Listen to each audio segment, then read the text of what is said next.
146 مخالطين و67 حالة مجتمعية و10 حالات مستوردة. كما سجلنا حتى الآن 427 حالة شفاء، وسجلنا 95 وفاة جراء هذا المرض. يرحم الله الموتى وليشفي المرضى.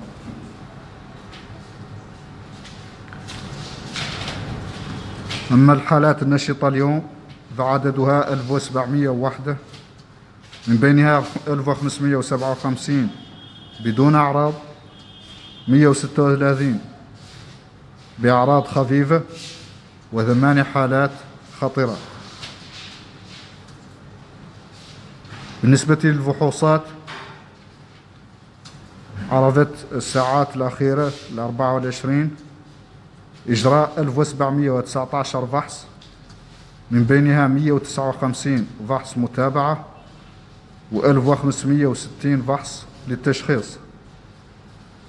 وتتوزع هذه الفحوص على النحو التالي: 847 في ولايات نواكشوط، 103 في الحوض الشرقي، 53 في أدرار، 16 في البراكنة، 52 في قرقل، 52 في قديماقة، 86 في الحوض الغربي، 29 في نواذيبو، 6 في تقانت، 64 في ترارزة، و252 في تير الزمور.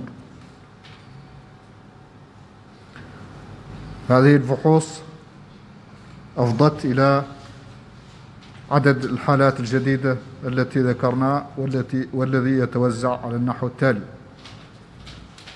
حالتين في كيهيدي، حالة في جيقني، 6 حالات في النعمة، حالتان في العيون، 9 حالات في دار النعيم، 5 في تيارت، 29 في توجونين، 9 في القصر، حالة واحدة في السبخة، تفرق زينة 25 حالة، وفي عرفات 39 حالة، 3 حالات في الميناء، 7 في الرياض، 7 في بوتيليميت، 3 حالات في روسو، و18 حالة في زويرات. Chers citoyens, chers journalistes, bienvenue au point de presse quotidien sur la situation du Covid dans notre pays, marqué ce jour par l'enregistrement de 166 cas nouveaux, dont 163 de cas contacts, 2 cas communautaires et un cas importé. Nous avons enregistré également la guérison de 54 personnes qui étaient sous traitement, sous observation plutôt, et 2 cas de décès, rahmatullahi alayna wa alayhim. Ainsi, le nombre de cas a atteint 2223, dont 2146 de cas contacts, 67 communautaires, 10 importés, et le nombre de guérisons a atteint 427, et malheureusement, on déplore 95 décès.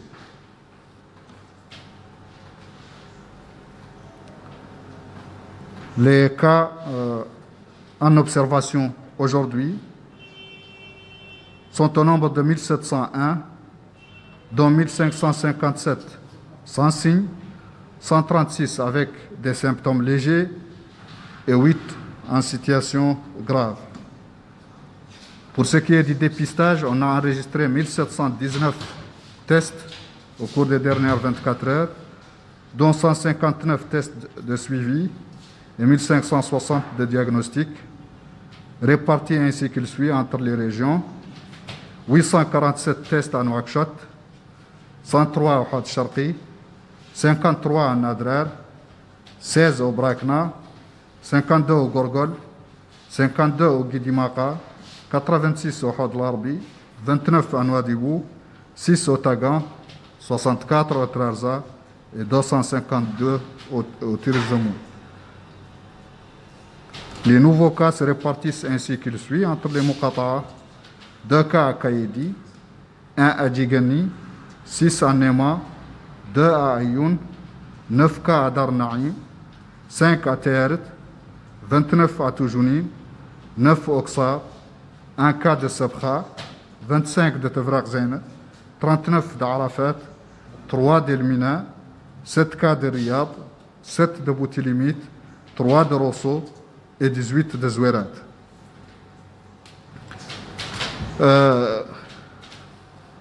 في نشرة هذه المعلومات تخلق حالات نسجلوها نعلنوا عنها في مقاطعات معينة،